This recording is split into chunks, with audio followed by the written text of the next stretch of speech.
Top 5 zajímavostí o slonech. Svého největšího přítele na Zemi poznáváme, slony. Fascinující stvoření, která vzbuzují úžas a obdiv po celém světě. Složení sloního klůstu je v podstatě stejné jako u našich zubů.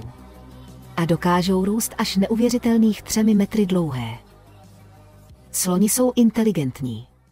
Mají největší mozek ze všech suchozemských zvířat a dokážou se učit, pamatovat si a projevovat různé emoce. Nemáme-li po ruce nějakou míru, sloní stopy nám mohou napovědět. Délka sloní stopy je přibližně rovna polovině výšky slona. Sloni jsou také velmi sociální zvířata. Žijí v matriarchálních skupinách, kde starší samice udává tón a učí mladší generace. Doufáme, že se vám naše video líbilo. Děkujeme vám za sledování a těšíme se na další fakta o slonech příště.